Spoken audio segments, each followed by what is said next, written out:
माझ्या भीमाचा किल्ला इतका मजबूत आहे आणि तो फक्त किल्ला नाहीये, ती किल्ली पण आहे. जगातला कुठलाही प्रश्न असू द्या, जगातली कुठलीही समस्या असू द्या, एकच किल्ली आहे, जय भीम. पण जगाच्या पातळीवर अशा प्रकारे वातावरण बदलत असताना आपल्याला आपले महापुरुष कोण आहेत हे समजून घेणं फार आवश्यक आहे. आपला भारत काय आहे हे समजून घेणं फार आवश्यक आहे. आयडिया ऑफ इंडिया काय आहे हे समजून घेणं आवश्यक आहे. अल्लाह, आर्मी आणि अमेरिका या विळख्यामध्ये पाकिस्तान उद्ध्वस्त झाला. भारत मात्र दिमाखात झेपावला, कारण भारताचा केंद्रबिंदू एकच होता, आम्ही भारताचे लोक. नव्या पिढीपर्यंत हा भारत पोहोचला पाहिजे, ही भारताची कल्पना पोहोचली पाहिजे. आपोआप हे आलेलं नाहीये, हे कळालं पाहिजे. लोकशाही मूल्य काय आहेत हे पोहोचलं पाहिजे. प्रत्येकाला इथे बोलण्याचा, व्यक्त होण्याचा अधिकार आहे, हे पोहोचलं पाहिजे. बाबासाहेब म्हटले, माझी माणसं अडाणी असतील पण माझ्या माणसांमध्ये एक अंगभूत शहाणपण आहे. त्यामुळे प्रत्येकाला हा अधिकार मताचा दिला पाहिजे. रायगडावरची समाधी सगळ्यात पहिल्यांदा शोधून काढली कोणी? महात्मा फुल्यांनी. शिवरायांचा पवाडा पहिला गायला कोणी? महात्मा फुल्यांनी. आणि एक लक्षात घ्या, 14 तळाचा सत्याग्रह झाला 1927 मध्ये. तेव्हा बाबासाहेबांची मुख्य घोषणा कुठली होती? जय शिवाजी, जय भवानी. आणि बाबासाहेबांचं गाजलेलं भाषण आहे, बहिष्कृत भारत मध्ये त्या भाषणाचा उल्लेख आहे. बाबासाहेब असं म्हणतात की हा सत्याग्रह माझा पहिला सत्याग्रह आहे. हा सत्याग्रह मी कुठेही करू शकलो असतो, पण हा सत्याग्रह मी इथंच करतोय, कारण ही रयतेच्या राजाची भूमी आहे. अरे शिवबा, ज्योतिबा, बाबा यांच्यामध्ये असणारं जैव नातं हे तुमच्या पुढच्या पिढ्यांपर्यंत पोहोचलं पाहिजे. आणि हे सांगितलं पाहिजे की तुमची जात, धर्म याच्या पलीकडे तुम्ही माणूस आहात, हा संस्कार नव्या पिढीवर केला पाहिजे. ब्राह्मणांनी शोषणाची फक्त चौकट तयार केली, पण त्याची अंमलबजावणी कोणी केली हे पण लक्षात घेतलं पाहिजे. त्यामुळे तुम्हाला या पापापासून पळता येणार नाही. आणि आंतरजातीय लग्न केल्याशिवाय तुमची सुटका नाही. मला अनेकदा असं वाटतं की उलट पक्षी फुले शाहू आंबेडकरांनी जेवढं काम अस्पृश्य म्हणवणाऱ्या जातींसाठी केलं, त्याहून अधिक काम उलट ब्राह्मणांसाठी केलं. गांधी, नेहरू, आंबेडकरांना एकत्रितपणे समजावून घेत भारताची कल्पना समजावून सांगण्याचं आव्हान आपल्या समोर आहे. आणि मी मगाशी म्हटल्याप्रमाणे नव्या पिढीला नव्या भाषेमध्ये, त्यांच्या भाषेमध्ये समजावून सांगणं हे अत्यंत महत्वाचं आहे. हा बुद्धाचा देश आहे.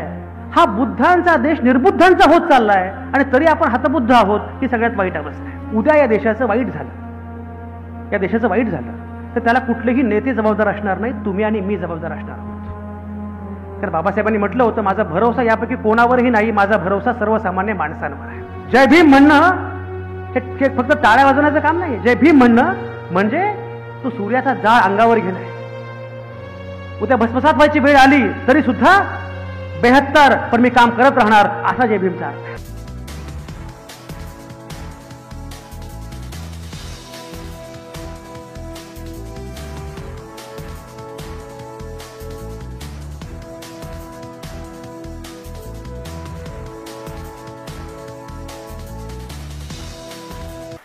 खरं म्हणजे आज या कार्यक्रमाला येणं मला फार कठीण होतं, पण डॉक्टर संजय घोडके हे माझे फार जुने मित्र आहेत, चांगले स्नेही आहेत. आणि काही मित्रांची विनंती हा आदेश असतो, त्यामुळे त्यांचा आदेश मी मान्य केला आणि म्हटलं की मी निश्चितपणे येईन. आणि इथं आल्यावर मला असं वाटतंय की समजा मी आलो नसतो तर तुमचं काही बिघडलं नसतं, पण मी आलो नसतो तर माझं बरंच बिघडलं असतं. एवढ्या अतिशय महत्त्वाच्या चांगल्या कार्यक्रमाला मी मुकलो असतो. एका विचारांचा ध्यास घेत तुम्ही सगळी मंडळी ज्या प्रकारचं काम करताय याचा मला खरोखर प्रचंड आनंद आहे. एक लक्षात घ्या, मी नेहमी सांगत आलेलो आहे, लय मजबूत माझ्या भीमाचा किल्ला. माझ्या भीमाचा किल्ला इतका मजबूत आहे आणि तो फक्त किल्ला नाहीये, ती किल्ली पण आहे. जगातला कुठलाही प्रश्न असू द्या, जगातली कुठलीही समस्या असू द्या, एकच किल्ली आहे, जय भीम.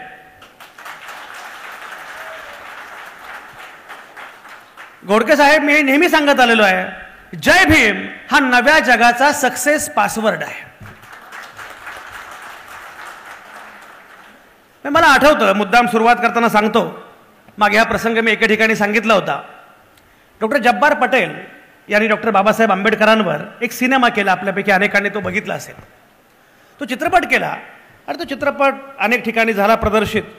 तो सोलापुरात पण झाला, तेव्हा मी सोलापूरमध्ये संपादक होतो. आणि त्यावेळी जब्बार पटेलांनी एक गंमत सांगितली, एक किस्सा सांगितला, एक गोष्ट सांगितली. ते म्हटले, आंतरराष्ट्रीय चित्रपट महोत्सवामध्ये हा सिनेमा झाला प्रदर्शित. तो कार्यक्रम ब्राझीलमध्ये होता आणि ब्राझीलमधल्या एका बाईंनी तो सिनेमा बघितला आणि चित्रपट झाल्यावर मला असं म्हणाल्या की तुम्ही दिग्दर्शक आहात का? म्हटले हो. मग तुम्ही फारच कल्पक आहात. म्हणजे का? तुम्ही एवढ्या कल्पनेनं एवढी व्यक्तिरेखा रेखाटलेली आहे. ते म्हणजे कल्पना नाही, असा माणूस खरोखरच आमच्या भूमीमध्ये जन्माला वाढला, त्यानं आम्हाला वाढवलं. तेव्हा त्या बाई असं म्हटल्या की मग ज्या भारतामधून तुम्ही आलात, ज्या या बाबासाहेबांच्या भूमीतून आलात, तुमचे पाय पकडले पाहिजे, दर्शन घेतलं पाहिजे. आणि तेव्हा त्या जे म्हणाल्या ते वाक्य फार महत्वाचं आहे. त्या असं म्हणाल्या की जगाच्या इतिहासामध्ये हा पहिला महापुरुष आहे ज्यानं एकाच हयातीमध्ये एक राज्यघटना जाळली, मनुस्मृती नावाची, आणि त्याच हयातीमध्ये दुसरी राज्यघटना दिली, संविधान नावाची. एकाच हयातीमध्ये हे करणं हे एवढं सोपं नाहीये. अनेक पिढ्या जातात, अनेक हयाती जातात, तेव्हा कुठे काहीतरी होतं. म्हणजे Martin Luther King I have a dream असं म्हणतो, आणि मग Barack Obama yes we can असं म्हणतो. पण इथे मात्र एकाच हयातीमध्ये एक माणूस मनुस्मृती नावाची तेव्हाची राज्यघटना, ती घटनाच होती तेव्हाची, ती जाळतो आणि संविधान नावाची समतेवर अधिष्ठित असणारी नवी राज्यघटना, संविधान प्रत्येकाला देतो. हा किती मोठा माणूस आहे. आणि मग मला असं वाटलं की खरंच हा इतका मोठा माणूस आहे. पण अनेकदा काय होतं माहिती आहे का, आपल्या जवळचं असल्यामुळे कदाचित त्यांचं मोल ज्या प्रकारे आम्हाला कळालं पाहिजे ते अनेकदा समजत नाही. आणि म्हणून आपलेच महापुरुष आपल्याला समजून घेणं फार आवश्यक आहे. आणि विशेषतः नव्या वातावरणामध्ये, नव्या संदर्भांमध्ये ते समजून घेणं अधिक आवश्यक आहे. काळ फार कठीण आहे. ज्या बराक ओबामांचा मी मगाशी उल्लेख केला, त्याच अमेरिकेमध्ये डोनाल्ड ट्रम्प पुन्हा अध्यक्ष झालेले आहेत. डोनाल्ड ट्रम्प अमेरिकेचे अध्यक्ष झाले, आणि ज्या अमेरिकेमध्ये एकेकाळी भिंती पाडण्याची भाषा केली जात होती, त्याच अमेरिकेमध्ये अमेरिका आणि मेक्सिको यांच्यामध्ये भिंत बांधण्याची भाषा सुरू झालेली आहे. ज्या अमेरिकेमध्ये, ही अमेरिका सगळ्यांची आहे. We are not red America, we are not blue America, we are United States of America असं बराक ओबामा सांगत होते. त्याच अमेरिकेमध्ये अमेरिका फक्त गोऱ्यांची अशा प्रकारची मांडणी सुरू झालेली आहे. त्याच अमेरिकेमध्ये गे, ट्रान्सजेंडर हे नाहीतच, फक्त 2च जेंडर असतील अशी मांडणी सुरू झालेली आहे. बरं, ते एकटे नाही आहेत. तिकडे डोनाल्ड ट्रम्प आहेत, चीनमध्ये जिनपिंग आहेत, रशियामध्ये पुतीन आहेत. आपल्याकडे कोण आहेत हे मी सांगत नाही. पण जगाच्या पातळीवर अशा प्रकारे वातावरण बदलत असताना आपल्याला आपले महापुरुष कोण आहेत हे समजून घेणं फार आवश्यक आहे. आपला भारत काय आहे हे समजून घेणं फार आवश्यक आहे. आयडिया ऑफ इंडिया काय आहे हे समजून घेणं आवश्यक आहे. आणि हे काम तुम्ही करू शकता, कारण कितीही अंधार असला तरी प्रकाश देण्याचं काम तुमचं व्रत आहे. JS पाटील साहेब, मगाशी काही काळ लाईट गेली, ती एवढ्यासाठीच गेली की तुम्ही किती महत्त्वाचं काम करता ते लोकांना कळालं पाहिजे. आणि मला असं वाटतं की मला पूर्णपणे खात्री आहे की ज्यांचं नातं प्रकाशाशी आहे, ज्यांचं नातं उजेडाशी आहे, अशी मंडळी निश्चितपणे काहीतरी करू शकतात. तुम्हाला सांगू, कर्मचाऱ्यांच्या संघटनांना अनेकदा मी गेलेलो आहे, अनेक अधिवेशनांना, किमान 100 अधिवेशनांना मी गेलेलो आहे, कर्मचाऱ्यांच्या संघटनांच्या अधिवेशनांना. पण आजवरचं हे सर्वोत्तम अधिवेशन मला दिसतंय.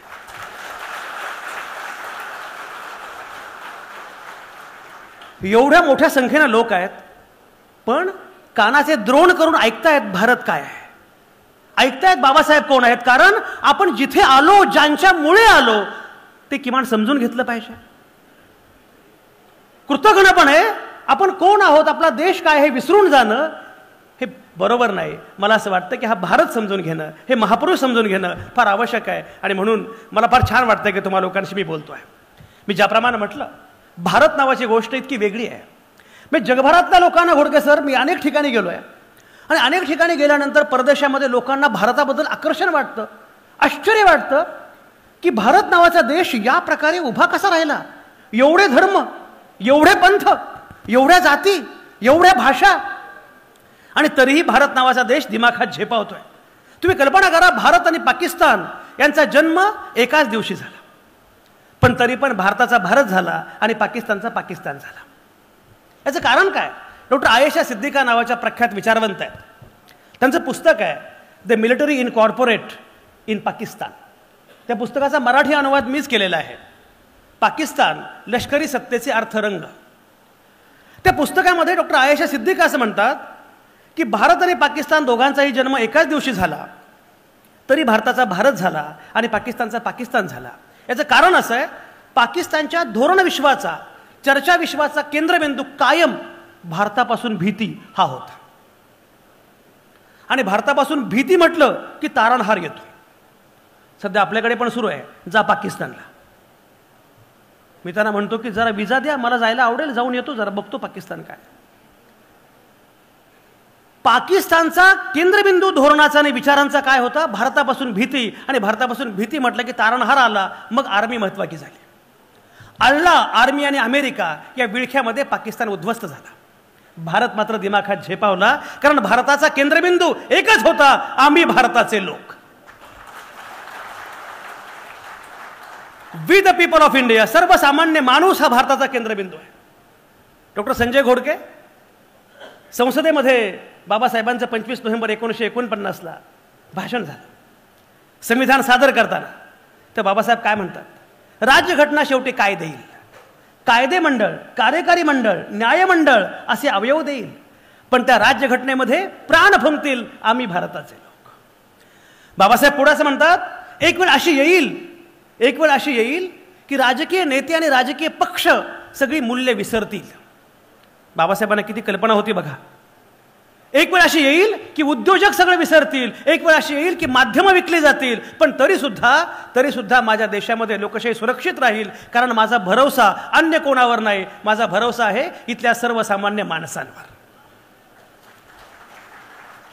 तुम्ही गंमत बघा, जेव्हा संविधान तयार झालं, राज्यघटना तयार झाली, तेव्हा ती राज्यघटना अर्पण कोणाला करावी असा मुद्दा पुढे आला. तुम्हाला माहिती आहे की एखादं पुस्तक लिहिलं की अर्पण पत्रिका असते. आमच्या एका मित्रानं मध्यंतरी एक कादंबरी लिहिली आणि ती कादंबरी बायकोला अर्पण केली. माझ्या प्रिय बायकोस ही कादंबरी अर्पण. आणि खाली लिहिलं होतं, ही नसती तर ही कादंबरी 4 वर्षांपूर्वीच आली असती.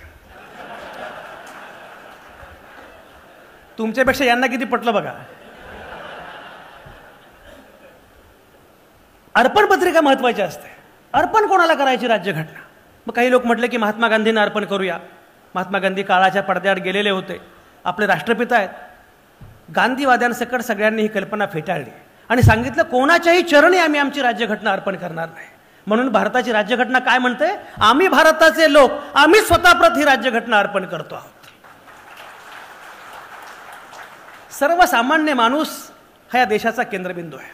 आणि म्हणून भारत समजून घेताना सगळ्यात महत्त्वाची गोष्ट म्हणजे, पहिली गोष्ट, सर्वसामान्य माणूस केंद्रबिंदू आहे. प्रत्येकाला बोलण्याचा, व्यक्त होण्याचा अधिकार आहे. बाबासाहेबांच्या ज्या भाषणाचा मी उल्लेख केला, त्याच भाषणामध्ये बाबासाहेब पुढे असं म्हणतात, तुम्ही एखादा मुद्दा मांडलात आणि तुमचा मुद्दा मला पटला नाही, तर तुमचा मुद्दा खोडून काढण्यासाठी मी माझी बुद्धी पणाला लावेन, पण मला मान्य नसणारा मुद्दा सुद्धा तुम्हाला मांडता यावा यासाठी जीवाची बाजी लावेन. आणि बाबासाहेब त्या भाषणामध्ये तुकारामांना कोट करतात, तुका म्हणे होय स्वतःशी संवाद, आपलाची वाद आपणाशी. खंडन मंडन झालं पाहिजे, प्रत्येकाला आपली भूमिका मांडता आली पाहिजे.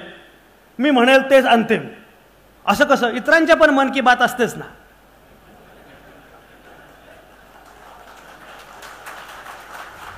प्रत्येकाला त्याच्या मन की बात करण्याचा अवकाश असला पाहिजे, संधी असली पाहिजे. आणि तो नसेल तर त्या देशामध्ये लोकशाही असू शकत नाही. भारताचं सगळ्यात महत्त्वाचं वैशिष्ट्य म्हणजे, तुम्ही कोणीही असा, प्रत्येकाला बोलण्याचा, प्रत्येकाला मांडण्याचा, प्रत्येकाला भूमिका घेण्याचा सारखाच अधिकार आहे. दुसरा अत्यंत महत्त्वाचा भाग, लोकांना आश्चर्य वाटतं, एवढे धर्म, एवढे पंथ, एवढी भाषा आणि एवढी प्रचंड लोकसंख्या, हा देश चालतो कसा? मध्यंतरी दीनबंधू साहेब, मी इस्रायलला गेलो होतो. जनबंधू, हे जनबंधू नाव म्हणजे मी म्हटलं, हे आडनाव आहे की तुम्ही टोपण नाव धारण केलेलं आहे? आपलं नाव असं जनबंधू वगैरे असतं किती बरं झालं असतं. तर मी इस्रायलमध्ये गेलो होतो आणि तेल अविव नावाचं इस्रायलमधलं खूप छान स्मार्ट शहर आहे. तिथे गेलो, ते शहर बघितलं.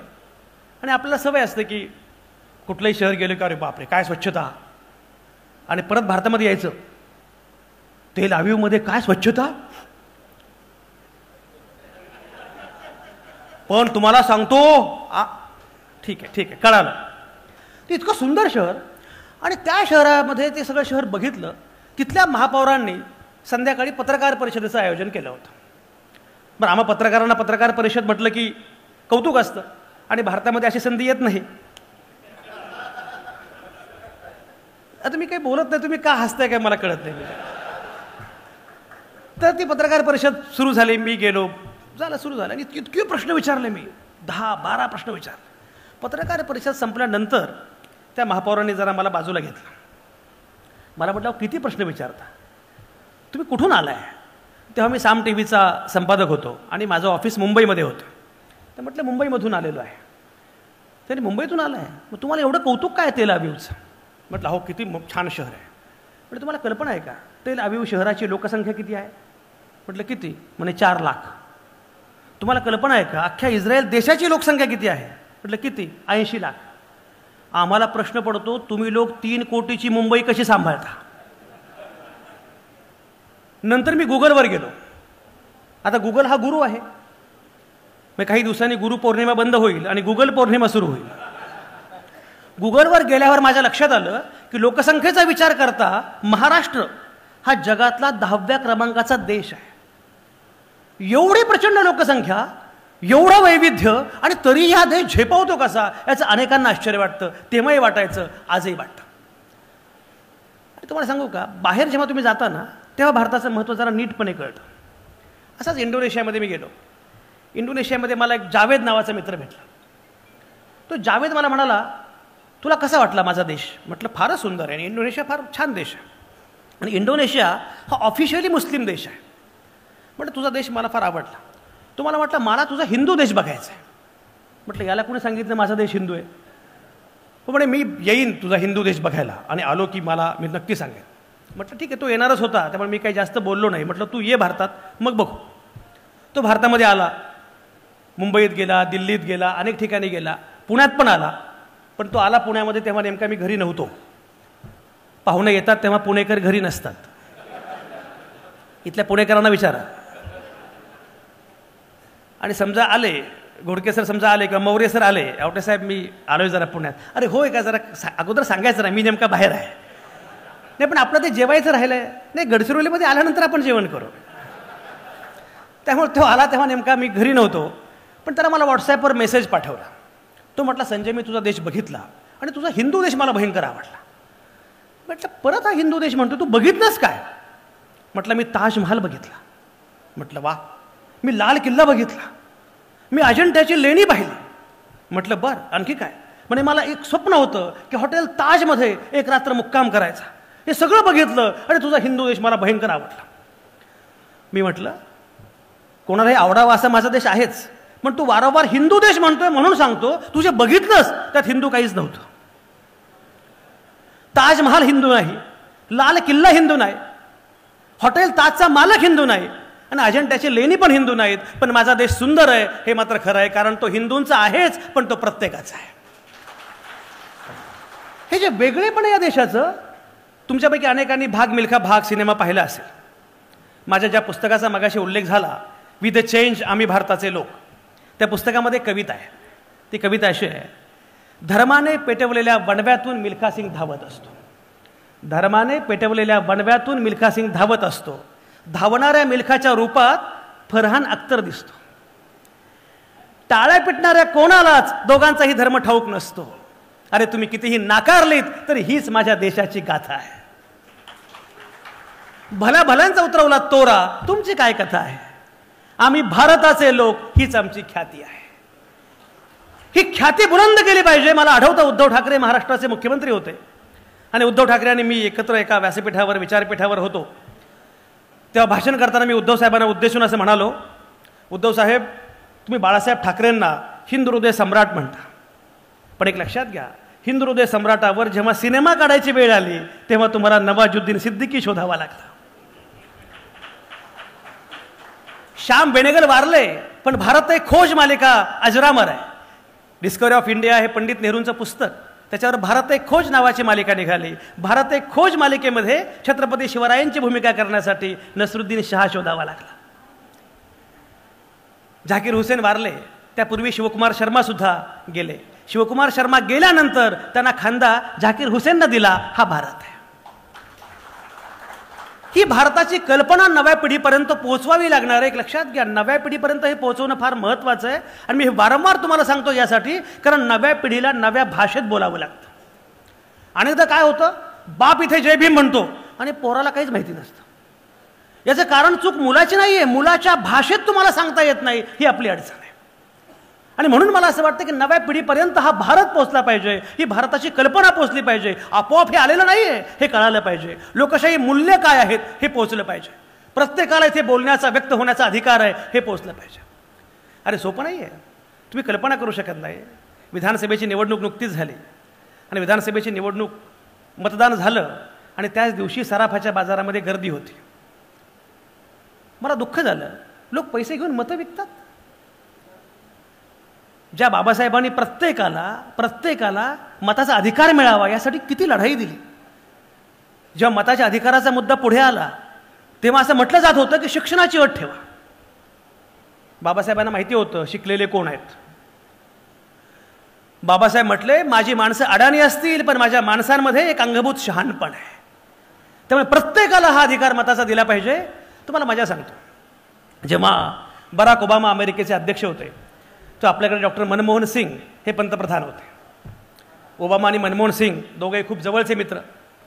ओबामा भारतामध्ये आले, मनमोहन सिंगांना भेटले. दोघंही स्कॉलर, दोघांकडे भरपूर डिग्र्या आणि सगळ्या खऱ्याखुऱ्या.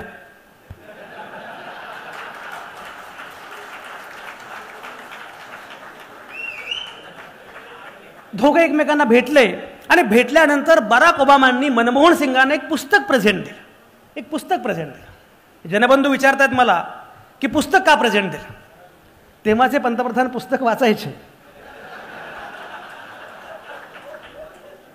पुस्तक प्रेझेंट दिलं आणि त्या पुस्तकाच्या पहिल्या पानावर त्यांनी एक वाक्य लिहिलं. ते वाक्य असं होतं, from the oldest democracy to the largest democracy. जगातल्या सगळ्यात प्राचीन लोकशाहीकडून जगातल्या सगळ्यात महाकाय लोकशाहीला सप्रेम. हे दोघांचा संवाद सुरू होता तेव्हा तिथे कॉम्रेड सीताराम येचुरी होते. सीताराम येचुरी आता नाही आहेत, सीताराम येचुरी होते. सीताराम येचुरीने ते बघितलं. कम्युनिस्टांचं एक वैशिष्ट्य असतं, बाकी काही करणार नाहीत पण लक्ष सगळीकडे असतं. येचुरीने बघितलं. येचुरी म्हटले, mister Obama, you are neither oldest nor largest. तुम्ही प्राचीन नाही आहात आणि महाकाय तर नाहीच नाही आहात. ओबामा म्हणाले, असं कसं काय? आम्ही महाकाय नाही हे आम्हाला माहिती आहे, कारण तुमची लोकसंख्या विलक्षण आहे. पण मला हे कळत नाही की आम्ही प्राचीन आहोत हे मान्य करा. 1776 मध्ये आमच्या देशामध्ये लोकशाही आली हे मान्य करा. येचुरी म्हणाले, 1776 मध्ये तुमच्या देशामध्ये लोकशाही आली असेल पण 1965 पर्यंत तुमच्या देशामध्ये प्रत्येकाला मताचा अधिकार नव्हता. 1965 पर्यंत कृष्णवर्णीयांना मताचा अधिकार नव्हता अमेरिकेमध्ये. इथं महिला कमी संख्येने आहेत पण तरी महिलांना मी सांगतो, 1928 पर्यंत इंग्लंडमध्ये महिलांना मताचा अधिकार नव्हता. जेव्हा महिलांनी मताच्या अधिकारासाठी आंदोलन केलं तेव्हा त्यांना जिवंत जाळलं गेलं, रणगाडे घातले गेले, तुरुंगात डांबलं गेलं, तेव्हा मताचा अधिकार मिळाला. हा मताचा अधिकार आपल्याला मिळणं ही कल्पना करा. अमेरिकेमध्ये 1901 मध्ये अमेरिकेसारख्या देशामध्ये व्हाईट हाऊसमध्ये अमेरिकेचे तेव्हाचे अध्यक्ष रूझवेल्ट यांनी बुकर टी वॉशिंग्टन नावाच्या कृष्णवर्णीय विचारवंताला फक्त डिनरला बोलावलं. कृष्णवर्णीय विचारवंताला व्हाईट हाऊसमध्ये डिनरला बोलावलं म्हणून गोऱ्यांनी व्हाईट हाऊस धुवून काढलं. असा तो काळ होता.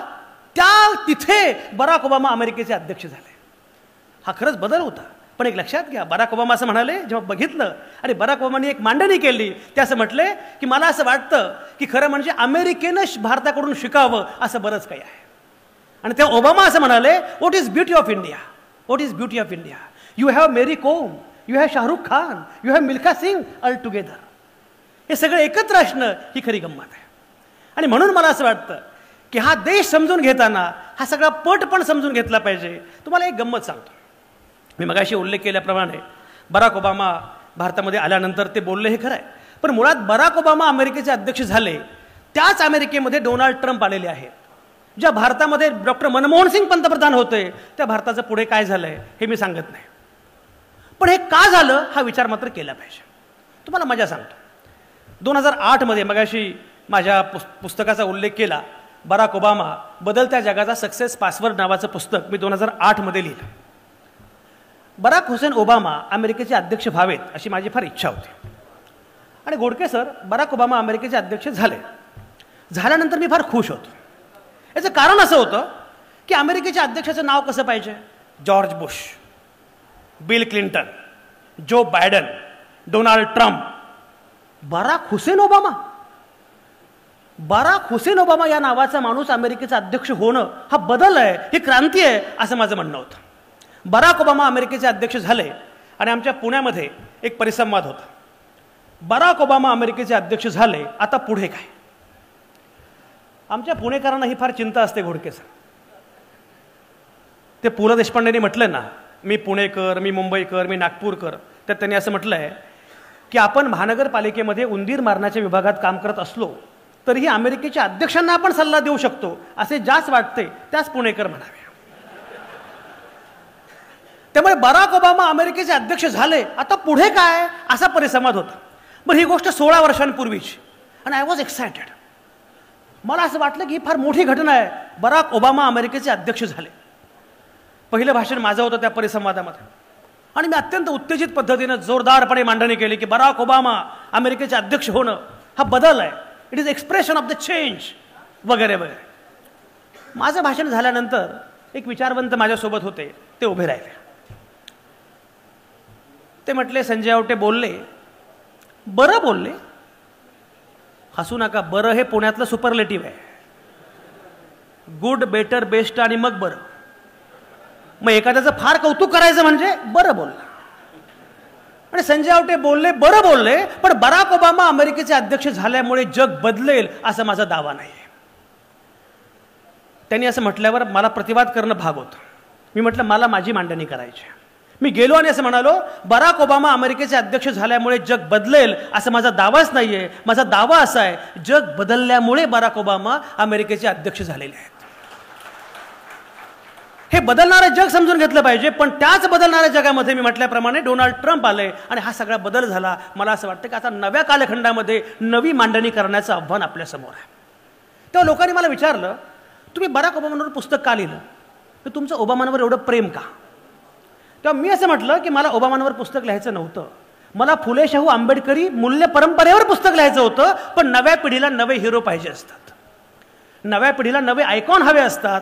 माझ्या लक्षात आलं की नव्या पिढीसाठी मला नव्यानं मांडणी करावी लागेल आणि बराक ओबामांच्या निमित्तानं मला ही विचारधारा अधोरेखित करावी लागेल. मला असं वाटतं की ही विचारधारा अधोरेखित करणं हे आज अत्यंत महत्त्वाचं आहे आणि अशावेळी भारताची कल्पना समजावून सांगणं नव्या पिढीपर्यंत हे अत्यंत आवश्यक आहे. हा देश, तुम्ही कल्पना करा, म्हणजे हाऊ इंडिया बिकेम डेमोक्रॅटिक नावाचं पुस्तक आहे. भारतामध्ये मतदार यादी तयार करणं हे फार अवघड काम होतं. अवघड काम असं होतं की इतका महाकाय देश, प्रत्येकाची नोंदणी करायची. नोंदणी कशी करायची? बरं, ते बायकांकडे जायचं आहे, विचारायचे, बाई तुमचं नाव काय? म्हणजे पुष्पा. बरं, नवऱ्याचं नाव काय? मी नसते घेत. अशा सगळ्या याच्यामध्ये मतदार यादी तयार करणं हे इतकं मोठं आव्हान होतं. पण ती मतदार यादी तयार झाली आणि सर्वसामान्य माणसांचा, प्रत्येकाचा हा देश झाला. मला असं वाटतं की या देशामध्ये एक सगळ्यात महत्त्वाची गोष्ट अशी आहे, 2024मध्ये मी कुठले राजकीय विधान करत नाही, पण 2024मध्ये ज्या देशामध्ये ज्या राज्याची निवडणूक बटेंगे तो कटेंगे या मुद्द्यावर लढवली जाते त्याची मला चिंता वाटते. आणि म्हणून हे नीटपणे समजून घेतलं पाहिजे की नक्की आपण कुठे चाललो आहोत आणि आपल्याला काय करायचं आहे, आपला वारसा काय आहे. आपली अडचण अशी आहे, आपला वारसा फार मोठा आहे, पण आरसा एवढा वाईट काय? ते आरशात बघितलं पाहिजे आणि नक्की चुकतंय काय याचा नीटपणे साकल्यानं विचार करायला पाहिजे. आणि म्हणून भारताची आयडिया, भारताची कल्पना पुन्हा पुन्हा अधोरेखित करणं हे आपल्यासमोरचं सगळ्यात महत्त्वाचं आणि मोठं आव्हान आहे. मी मागाशी म्हटल्याप्रमाणे धार्मिक कलह हा एक प्रयत्न आहे. दुसरीकडे जातीय विखार, जातीय विकार एवढा भयंकर. तुम्हाला मी गंमत सांगतो. मला मध्यंतरी पुस्तक लिहायचं होतं, वी द चेंज, आम्ही भारताचे लोक, आणि साम TV तेव्हा मी होतो. तर तेव्हा मी बाबासाहेब वाचत होतो. डॉक्टर बाबासाहेब आंबेडकरांचे सगळे ग्रंथ माझ्या गाडीमध्ये मागे होते. तर माझा ड्रायव्हर ते बघत होता. पण ड्रायव्हर मला एका दिवशी म्हटला, सर ते बाबासाहेब आंबेडकरांची पुस्तकं गाडीमध्ये ठेवू नका. म्हटलं का? म्हणतो सिक्युरिटी गार्ड म्हणाला की आवटेसाहेब जय भीम आहेत का? म्हटलं मग त्यांना सांगायचं की जय भीम आहे. नाही, पण ते कशाला उगाच. म्हटलं एक लक्षात घे, या देशातला प्रत्येक नागरिक हा जय भीम आहे. आणि ज्याला जय भीम म्हणता येत नाही किंवा जय भीम म्हणताना लाज वाटते तो या देशाचा नागरिक नाही.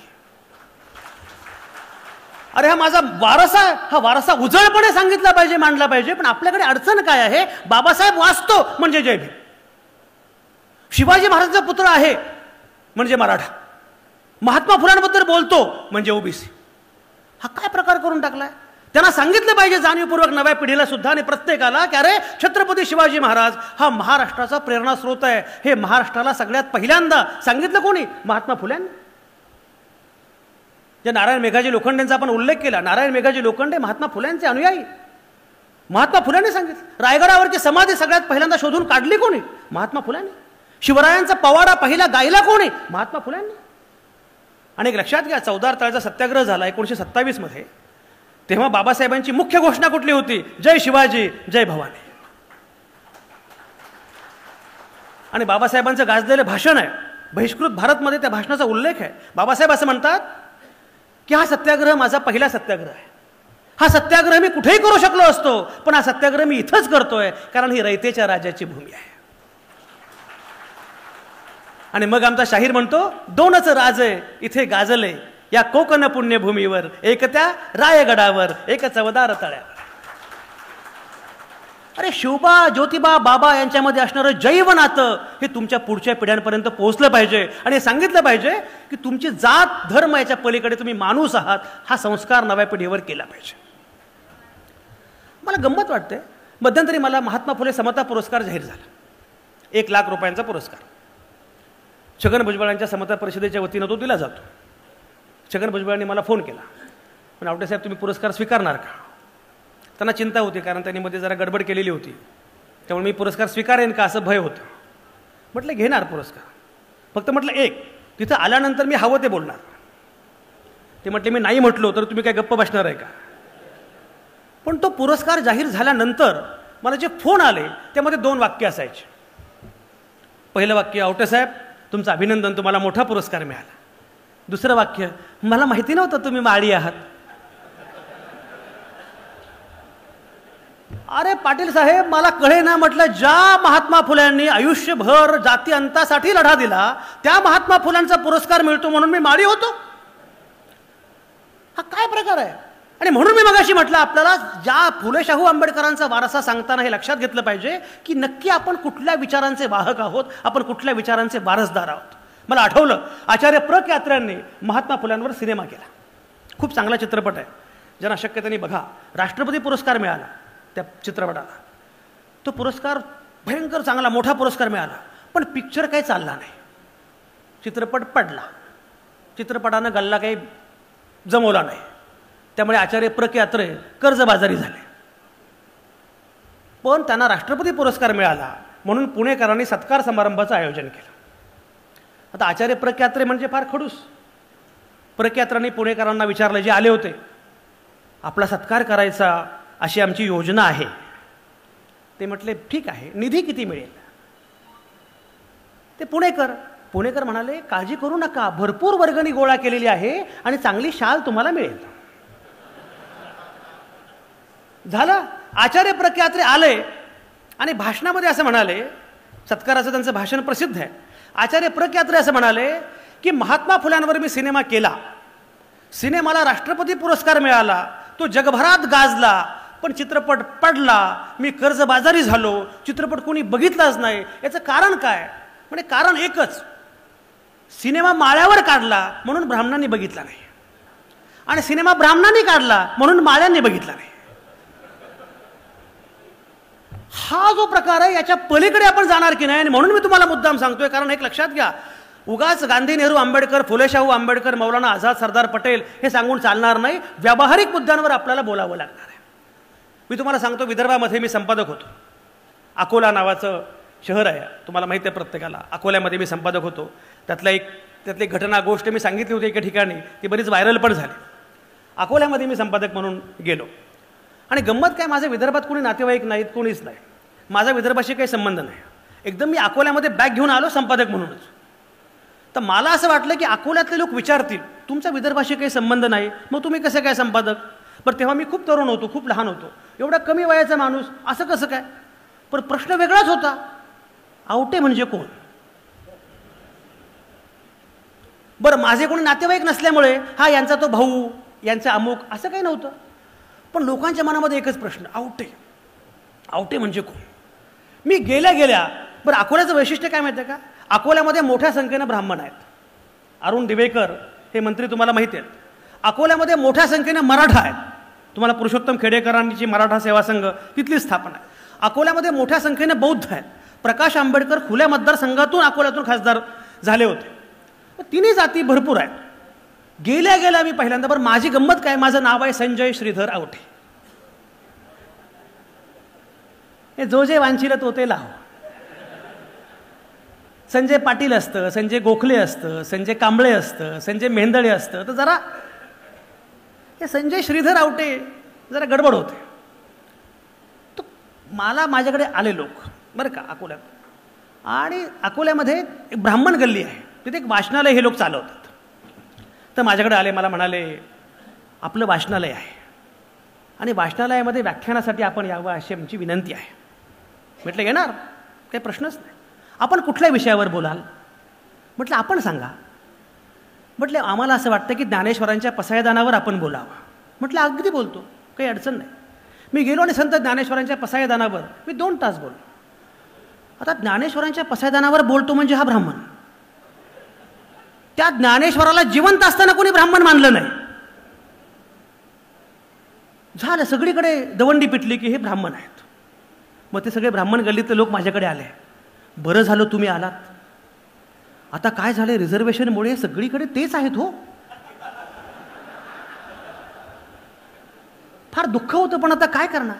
आणि हे कसं, हे बुद्धीचं क्षेत्र आहे, हे ज्ञानाचं क्षेत्र आहे, इथं तरी आपला माणूस पाहिजे की नाही. तुम्ही आलात, फार बरं वाटलं. म्हटलं वा वा, मलाही बरं वाटलं. त्याच्यानंतर काय झालं, कुठून तरी या लोकांना शोध लागला. त्या शोधाला काही अर्थ नव्हता, पण लोक शोधक असतात, चिवट असतात.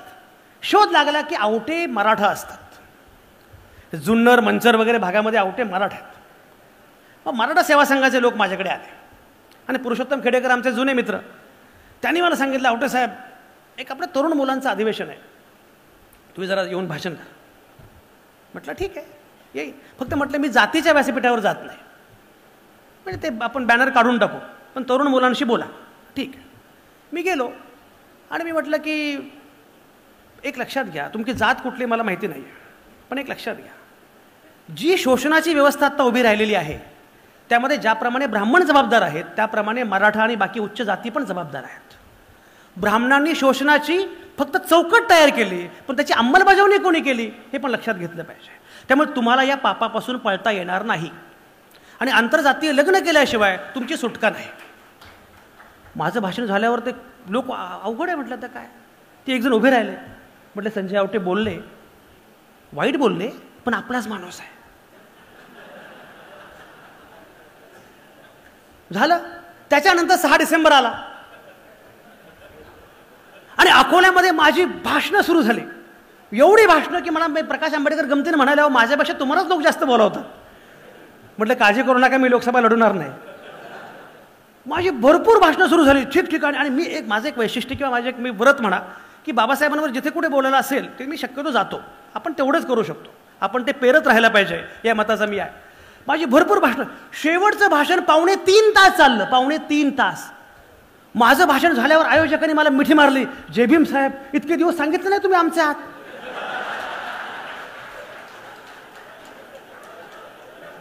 मी म्हटलं मी तुमचाच आहे.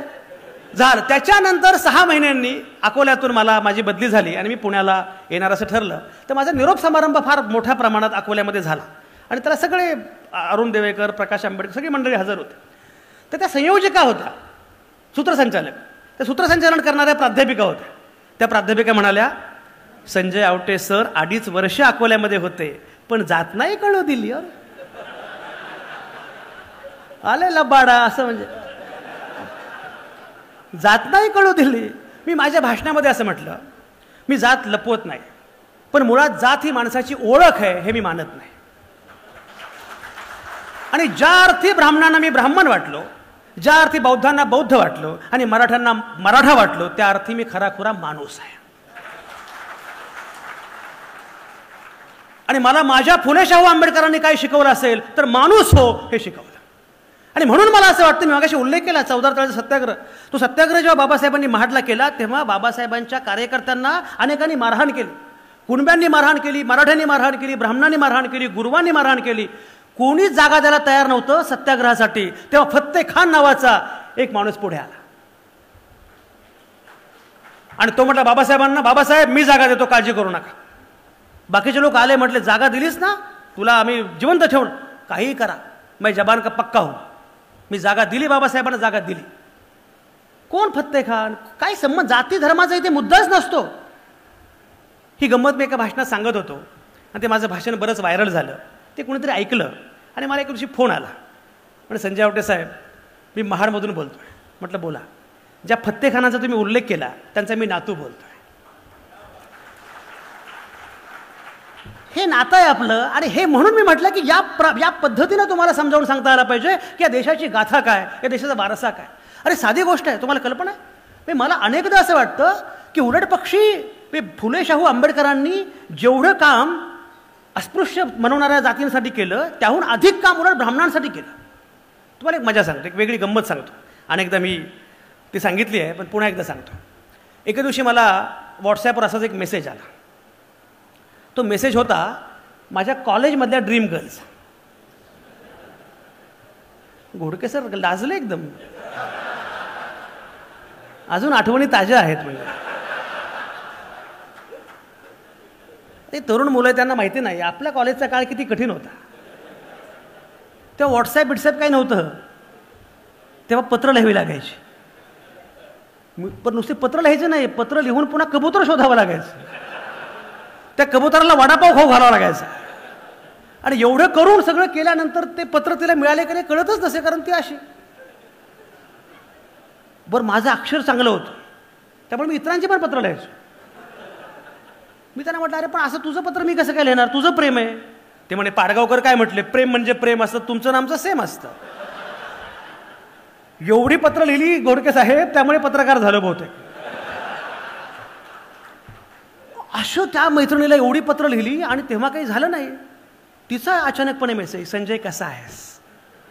आता मेसेज कसा असतो का, मेसेज संजय कसा आहेस, पण मी वाचला असा, संजय कसा आहेस. मी म्हटलं छान आहे छान आहे, तू कशी आहेस, कशी आठवण आली माझ्या वगैरे. सगळे गप्पा झाले इकडच्या तिकडच्या. म्हटलं संजय तुझी जात कुठली. अरे बसकर म्हटलं जात काय बुवा. म्हटलं का ग. नाही मला कॉलेजमध्ये असताना असं वाटत होतं की तू ब्राह्मण असणार. म्हटलं का. तू कॉलेजच्या मॅगझिनचा संपादक होतास, तू वक्तृत्व स्पर्धेमध्ये कायम पहिला वगैरे यायचास, आम्हाला असं वाटलं की तू ब्राह्मण असणार. म्हटलं मग तेव्हा का वाटलं आणि आता का वाटत नाही. मग तुझा डीपी. डीपी आता डीपी फार महत्त्वाचा असतो बरं का.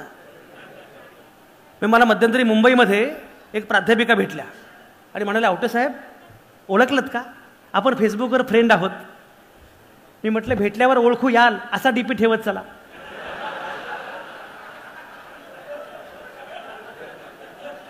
डीपी बघून वाटतं हा, प्रत्यक्षात भेटल्यावर वाटतं हा. मध्यंतरी माझी भाची मला म्हटली की मामड्या मी प्रेमात पडले म्हणे एका मुलाच्या फेसबुकवरचा डीपी बघून. म्हटलं एक लक्षात घे, आपण तेवढे सुंदर नसतो जेवढे डीपीवर असतो, आणि तेवढे वाईट पण नसतो जेवढे आधार कार्डावर असतो. त्यामुळे डीपी आणि आधार कार्ड याचं ॲव्हरेज काढून मग ठरवायचं की नक्की कसा आहे माणूस. तर मग तुझा डीपी. तर माझा डीपी असा होता महात्मा फुले यांच्या जयंतीनिमित्त संजय आवटे यांचे, हे ज्याप्रमाणे आत्ता बॅनर आहे, महात्मा फुले यांच्या जयंतीनिमित्त संजय आवटे यांचे व्याख्यान, असा मागे बोर्ड आणि माझ्या गळ्यामध्ये जय भीमचा स्कार्फ, आणि मी बोलतो भाषण करतो, असं तो डीपी. म्हणजे महात्मा फुल्यांवर बोलतो म्हणजे. मी म्हटलं मला जातच नाही आहे, सोडून दे, पण तू मला जात विचारतेस म्हणून तुला विचारतो तुझी जात कुठली. म्हणे मी ब्राह्मण आहे आणि मी कोकणस्थ ब्राह्मण आहे. म्हटलं तू जर कोकणस्थ ब्राह्मण असशील ना तर एक लक्षात घे, सगळ्यात पहिल्यांदा तुझ्या डीपीवर महात्मा फुले आणि सावित्रीबाई फुले यांचा फोटो असला पाहिजे. तर आमचा काय संबंध आहे, त्यांनी काम केलं अस्पृश्य ओबीसी अमुक ढमुक, आमचा काही संबंध नाही. म्हटलं तुला महात्मा फुल्यांबद्दल सावित्रीबाई फुल्यांबद्दल किती गोष्टी माहिती आहेत. म्हणजे फार नाही पण एक 3-4 गोष्टी माहिती आहेत. म्हटलं सांग. म्हणजे पहिली गोष्ट म्हणजे महात्मा फुल्यांनी सावित्रीबाई फुले यांनी मुलींसाठी पहिली शाळा सुरू केली. म्हटलं बरोबर आहे. मुलींसाठी पहिली शाळा सुरू करताना त्यांना त्यांचे मित्र भिडे यांनी वाडा दिला. आता भिडे म्हटलं की भीती वाटते. मला तर यांना मिशा फुटल्या तसं वाटायला लागलं. ते भिड्यांनी वाडा दिला, बरोबर आहे. एवढंच नव्हे, मुलींची पहिली शाळा सुरू करायची म्हणजे मुलींना शिकवायला स्त्री शिक्षिका पाहिजे, म्हणजे सावित्रीबाई फुले. सावित्रीबाई फुल्यांना कोण शिकवणार? सावित्रीबाई फुल्यांना शिकवण्यासाठी महात्मा फुले होतेच, पण त्याच वेळी वाळवेकर, गोवंडे, परांजपे हे महात्मा फुल्यांचे 3 मित्र पुढे आले, जे कोकणस्थ ब्राह्मण होते. आणि सगळ्यात महत्त्वाची गोष्ट म्हटलं, महात्मा फुल्यांनी मुलींसाठी जी पहिली शाळा सुरू केली, त्या पहिल्या शाळेच्या पहिल्या बॅचमध्ये सगळ्या मुली या ब्राह्मण होत्या. म्हणजे काय सांगतोस? म्हटलं काय ऐकतेस? अजून काय? म्हणजे दुसरं मला असं माहिती आहे की महात्मा फुल्यांनी केशवपनाच्या विरोधामध्ये न्हाव्यांचा संप केला. तेव्हा नवरा गेला की बाईचं केशवपन व्हायचं, केशवपन होऊ नये म्हणून न्हाव्यांचा संप केला. म्हटलं बरोबर आहे. तुला हे माहिती आहे का, केशवपनाची प्रथा कुठल्या जातीमध्ये होती? माळी, साळी, कुणबी यांच्यामध्ये नव्हती. ती प्रथा प्रामुख्याने ब्राह्मण आणि कोकणस्थ ब्राह्मणांमध्ये होती. तुम्ही काकस्पर्श सिनेमा पाहिला असेल. कोकणस्थ ब्राह्मण महिलांचं केशवपन होऊ नये म्हणून महात्मा फुल्यांनी ओबीसी न्हाव्यांचा रोजगार बुडवला. म्हटलं बरं, तुला अजून काय माहिती आहे? म्हणजे मला हे माहिती आहे की तेव्हा काय व्हायचं की मुलींची लवकर लग्न व्हायची. मुलीचं वय वर्ष 10 आणि मुलाचं, त्याला मुलगा कसं म्हणायचं माहिती नाही, मुलाचं वय 58. बरं, तर 58व्या वर्षी तो लग्न करायचा, हिचं वय 10. 2-3 वर्षांनी सर गचकायचे, तेव्हा आयुर्मान कमी होतं. मग ते गेल्यानंतर हे मुलीचं पुढे काय, लैंगिक शोषण व्हायचं. लैंगिक शोषण झाल्यानंतर मग त्या गरोदर राहायच्या आणि पोट दिसू लागलं की मग आत्महत्या करायच्या, अवैध पद्धतीने गर्भपात करायच्या. म्हटलं आणखी तुला काय माहिती आहे? पण मी असं ऐकलं की त्याने एका विधवेचं मूल दत्तक घेतलं. म्हटलं अर्धवट ऐकलं. विधवेचं नाही, ब्राह्मण विधवेचं मूल दत्तक घेतलं. काशीबाई नावाची ब्राह्मण विधवा, काशीबाई नावाची ब्राह्मण विधवा, तिच्यावर सासऱ्यानं बलात्कार केला. सासऱ्यानं बलात्कार केल्यावरती प्रेग्नंट राहिली, त्यातून जो जन्मला तो डॉक्टर यशवंत, त्याला दत्तक घेतला. आता सांग महात्मा फुले कोणाचे? आता सांग सावित्रीबाई फुले कोणाच्या? ती म्हटली बाय. पण 15 दिवसांनी संजय सर, 15 दिवसांनी तिने मला परत हाय केलं आणि मी हाय खाल्ली. अवघड असतो, असं काय करतंय? काय असं काय करतंय? किती मन लावून ऐकतो माणूस हा. म्हणजे काय काय आठवत असेल यांना, म्हणजे कठीण आहे, कठीण. तिनं पुन्हा हाय केलं. हाय केल्यानंतर मी बघितलं तर डीपीवर महात्मा फुले, सावित्रीबाई फुले आणि बाबासाहेब आंबेडकर यांचे फोटो होते.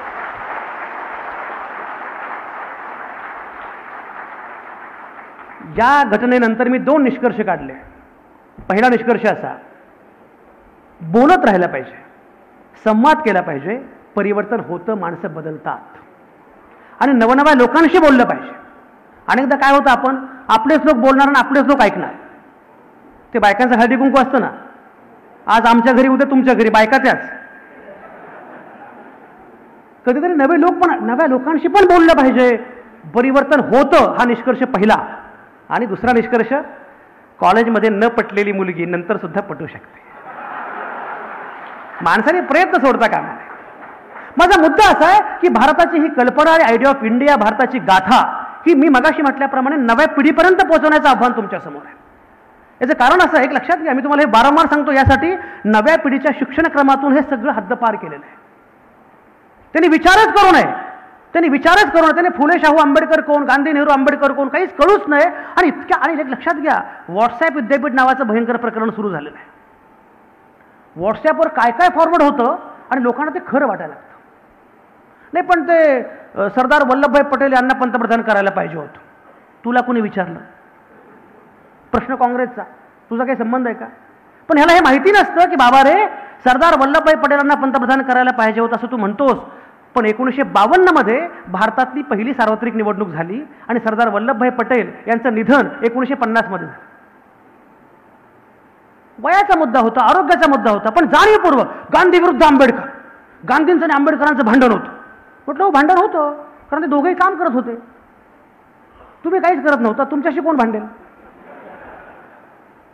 भांडण होतं पण एका मूल्यांसाठी ते एकत्र होते आणि संविधानिक मूल्यांच्या अनुषंगाने एकत्रितपणे त्यांनी काम केलं. मी नेहमी सांगत आलोय, तुम्हाला भारत समजून घ्यायचा असेल तर गांधी अधिक नेहरू अधिक आंबेडकर बरोबर भारत. आपली अडचण काय झाली माहिती आहे का? गांधीवाद्यांना बाबासाहेब कळत नाहीत, आणि आंबेडकरवाद्यांना गांधी उगा शत्रू वाटतो. मी नेहमी सांगतो, किती शोभला असता भीम नोटावर, टाय आणि कोटावर.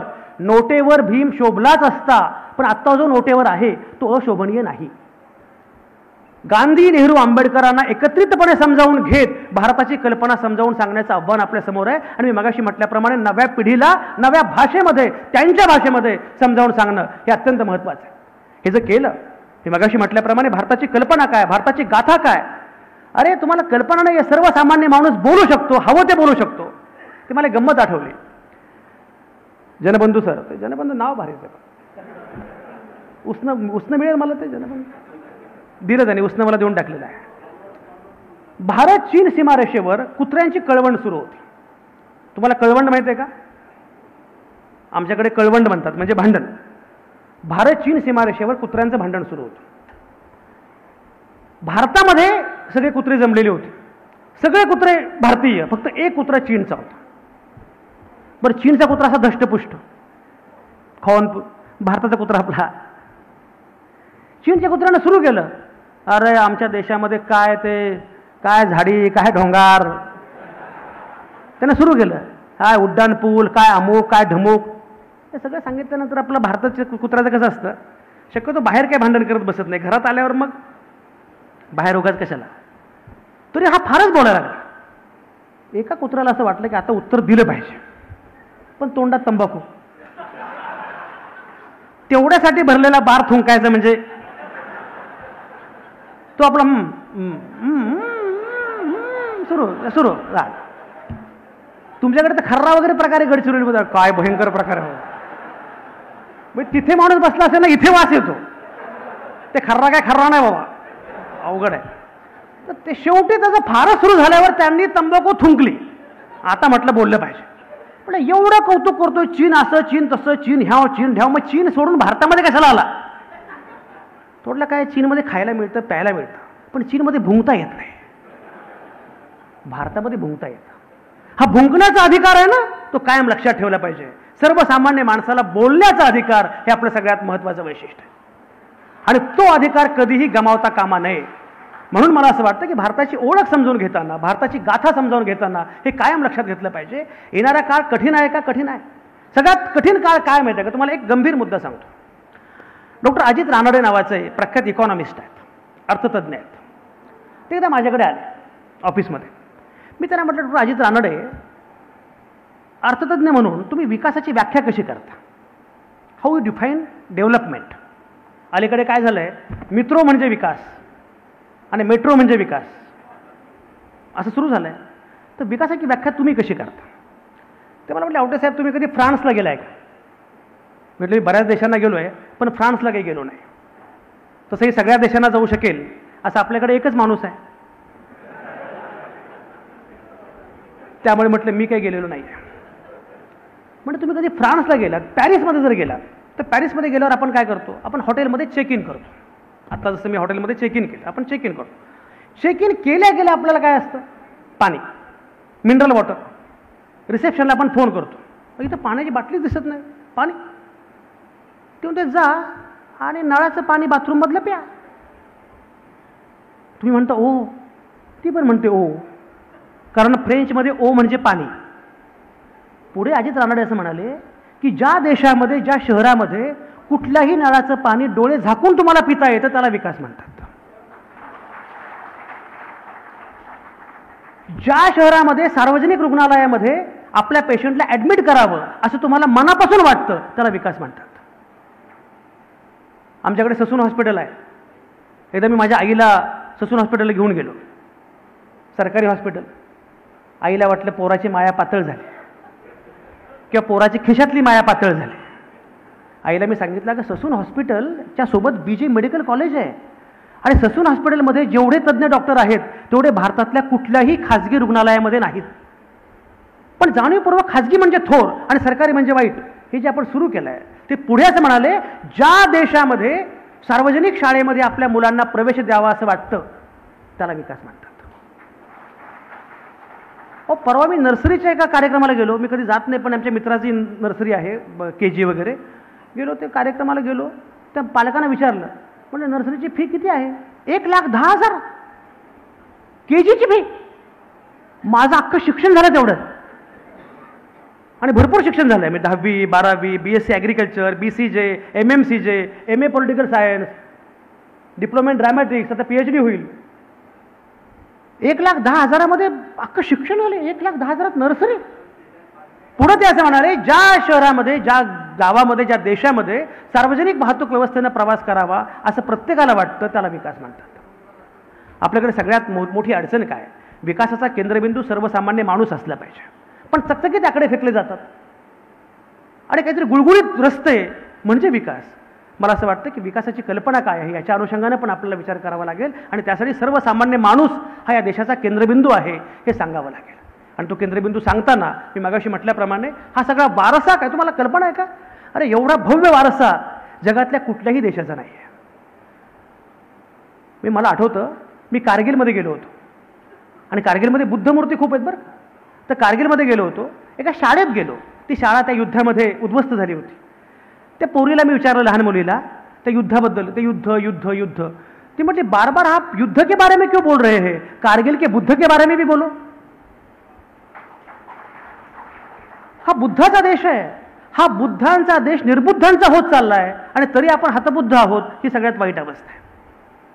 आणि म्हणून मला असं वाटतं की हा वारसा समजून घेणं, नक्की विचारसरणी काय आहे देशाची ती समजून घेणं, आपले महापुरुष काय होते नक्की, तो वारसा काय आहे तो समजून घेणं, आणि सगळ्यात महत्त्वाचं म्हणजे तो वारसा नव्या पिढीपर्यंत पोहोचवणं हे आपल्यापुढे सगळ्यात महत्त्वाचं आव्हान आहे.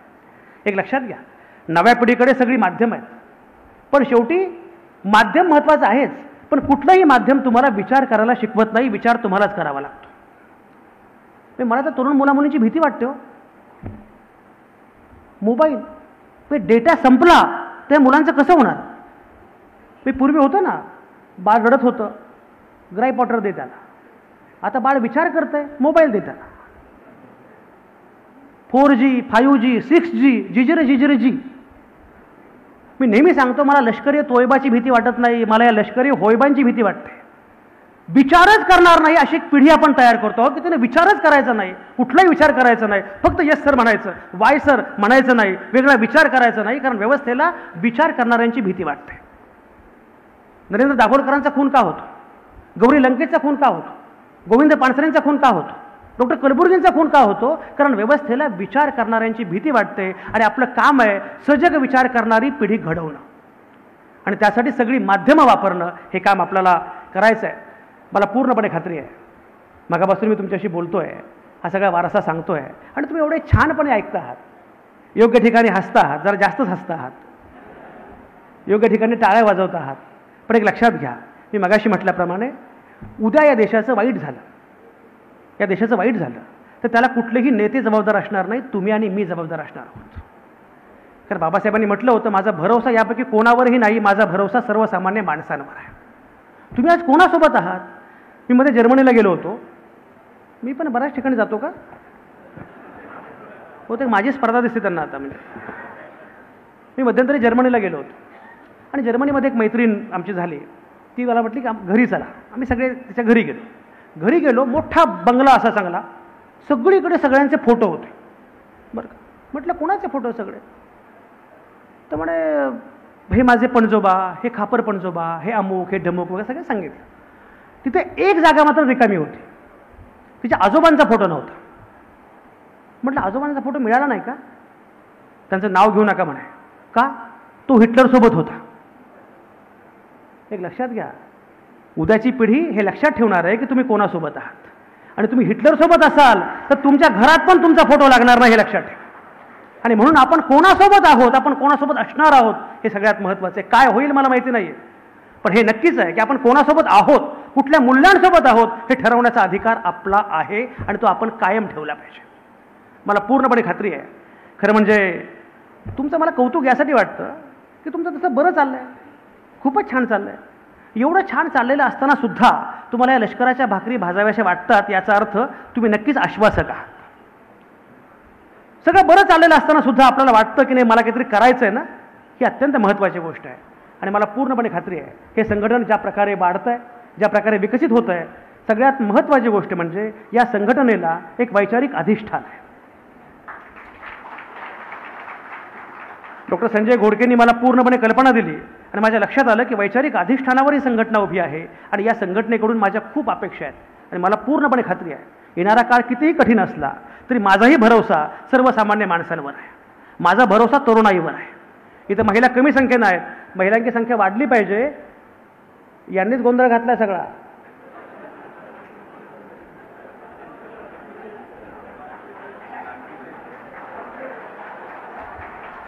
मी काही बोललेलो नाही, फक्त सगळ्या तमाम महिलांना मी सांगून ठेवतो गोंधळ तुम्हीच घातलाय, आता तो तुम्हालाच निस्तरायचा आहे. आणि हे सांगतो माझ्या अकाउंटमध्ये काय आलं हे बघतानाच माझ्या मुलांच्या माझ्या नातवंडांच्या अकाउंटमधून किती गेलं हाही विचार करा. मी काय केंद्रीय मंत्र्यांना विचारलं, त्यांची भाषणं ऐकायला मी हमखास जातो. असे मोठमोठे आकडे सांगतात, 25,00,000 कोटी. कानाला गुदगुल्या होतात, पण तेही काही करत नाहीत, पण आकडे छान वाटतात.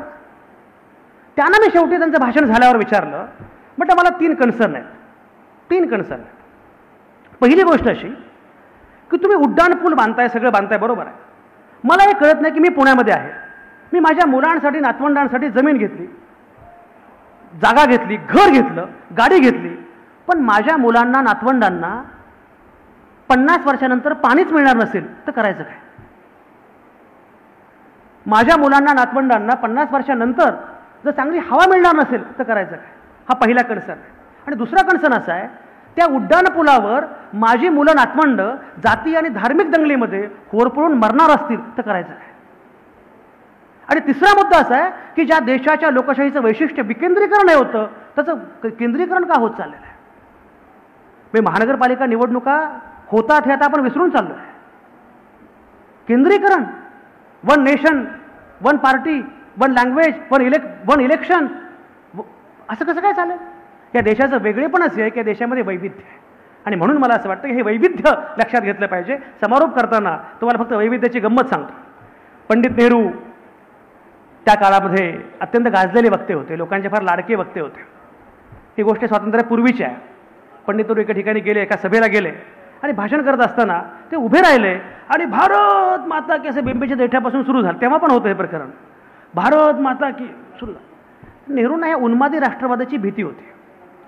नेहरू म्हटले खूप झालं भारत माता की, भारत माता. जरा एकाला उभं केलं, म्हणजे ते भारत माता की जे मगापासून सुरू आहे हे भारत माता काय भानगड आहे, जरा सांग समजावून. तर असं म्हटलं की सांगता येत नाही. तो म्हटलं भारत म्हणजे समुद्र, जमीन, आपली झाडं वगैरे असं सांगितलं. नेहरू म्हणाले भारत म्हणजे जमीन, झाडं, डोंगर सगळं आहेच, पण भारत म्हणजे या देशातले तेव्हाचे 40 कोटी लोक आहेत. आणि पुढे पंडित नेहरू असं म्हणाले, आणि एक लक्षात घ्या, 40 कोटी लोक आहेत. पुढे पंडित नेहरू असं म्हणाले, या 40 कोटी लोकांच्या 40 कोटी भारत माता असू शकतात. प्रत्येकाची भारत माता एकच असली पाहिजे अशी काही आवश्यकता नाही. इथे 40 कोटी भारत मातेच्या कल्पना असू शकतात. या प्रत्येक वैविध्याचा आपण आदर केला पाहिजे. ही कल्पना आहे भारताची. त्याच कार्यक्रमामध्ये पुढे पंडित नेहरू पंतप्रधान झाले. त्यानंतरची गोष्ट आहे, पंडित नेहरू पंतप्रधान झाले आणि लोकांना असं वाटलं होतं की पंडित नेहरू पंतप्रधान झाल्यानंतर त्यांची लोकप्रियता ओसरेल, पण ती वाढू लागली. विरोधकांनी डाव केला की नेहरूंचं भाषण संपतं ते एका आजीबाईला तयार केलं. म्हणजे आजीबाई तुम्ही जायचं, नेहरूंचं गचोरं पकडायचं, बखोट पकडायचं आणि बखोट पकडून म्हणायचं, स्वातंत्र्याच्या आंदोलनामध्ये मी पण होते, माझा नवरा होता, माझा पोरगा होता, स्वातंत्र्य मिळालं पण माझ्या खोपटात अंधारच आहे. तुला गाडी घोडा मिळाला, मला काय मिळालं? स्वातंत्र्यामुळे मला काय मिळालं? विचार म्हणे. ती बाई आली, तिने बकोट पकडलं. नेहरू काय तिला देशद्रोही म्हटले नाहीत. नेहरूने अत्यंत प्रेमानं तिचा हात हातात घेतला. म्हणजे काय आजीबाई तुमचं म्हणणं काय? स्वातंत्र्य लोकशाही आल्यामुळे मला काय मिळालं? तुला सगळं मिळालं. म्हणे बाई तुला हे मिळालं की तू देशाच्या पंतप्रधानाचं बकोट पकडू शकतेस. हा अधिकार आपल्यापैकी प्रत्येकाला आहे हे आपण लक्षात घेतलं पाहिजे. कारण सर्वसामान्य माणूस, विभागाशी म्हटल्याप्रमाणे आम्ही भारताचे लोक, we the people of India, अंतिम सत्ताधीश सर्वसामान्य माणूस आहे. ही भारताची खरी कल्पना आहे. ही कल्पना अधोरेखित करण्याचं, वृद्धिंगत करण्याचं आणि नव्या पिढीपर्यंत ही कल्पना पोहोचवण्याचं आव्हान आपल्यासमोर आहे. आणि मला खात्री आहे तुमच्यासारखे तेजस्वी लोक, अगदी अंगामध्ये वीज सळसळते असं चैतन्य तुमच्यामध्ये आहे. इतका काळ तुम्ही छानपणे ऐकताय आणि मला पूर्णपणे खात्री आहे की हा माझा निरोप, हा माझा पैगाम तुम्ही तुमच्या घरातल्या नव्या पिढीपर्यंत सुद्धा पोहोचवणार आहात. उनका जो फर्ज है अहल ये सियासत जाने, मेरा पैगाम मोहब्बत है जहां तक पहुंचे. त्यांना विखार पसरू द्या, आपण विचार पसरू. मला कोणीतरी म्हटलं मशीनचा घोळ आहे. मी म्हटलं त्यांना मशीन बिघडवू द्या, आपण मन घडवूया. आपल्या पुढे सगळ्यात महत्त्वाचं काम मन घडवण्याचं आहे आणि हे मन घडवण्यासाठी या प्रकारे काम करत राहणं. आपण सगळे सोबत आहोत. समारोप करताना नागपूरचे सुरेश भट यांची कविता मला आठवते. हे असे आहे तरी पण हे असे असणार नाही, दिवस आमुचा येत आहे तो घरी बसणार नाही. हे खरे की आज त्यांनी घेतले सारेच ठेके आणि खोके सुद्धा. हे खरे की आज त्यांनी घेतले सारेच ठेके, पण उद्या त्यांच्या चितेवर एकही रडणार नाही.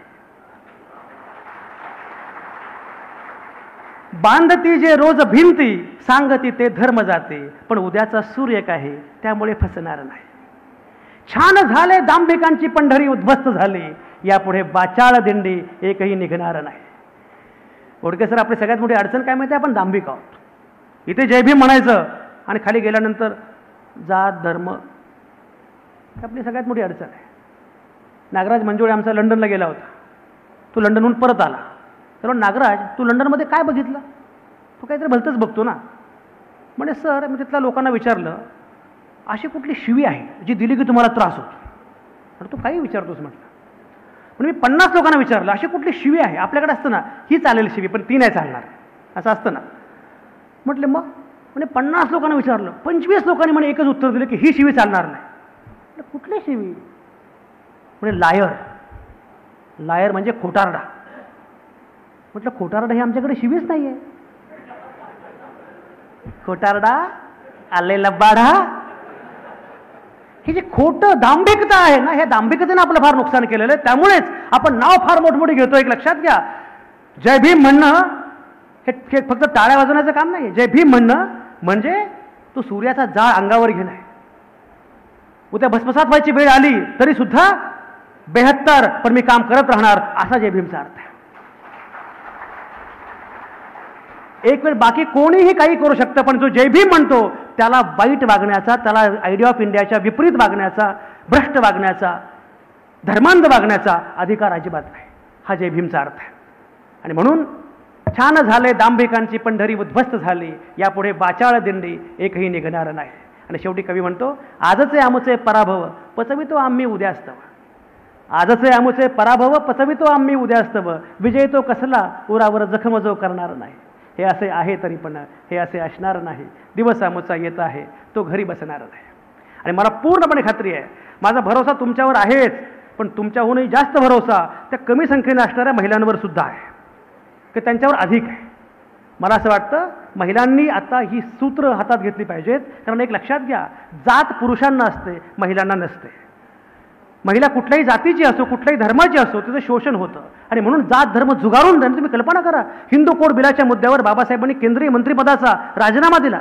तो का दिला? तुम्हाला घरावर हक्क तुमचा मिळावा, तुमच्यासाठी. घर बाईचं असतं हे अधोरेखित करण्यासाठी, तुम्हाला सगळे अधिकार मिळावेत म्हणून. मला आठवतं अलिबागमध्ये एका नवरा बायकोचं भांडण सुरू होतं. नवरा बायकोला म्हटलं हो घराच्या बाहेर. बायको नवऱ्याला म्हटले कुणाचं घर?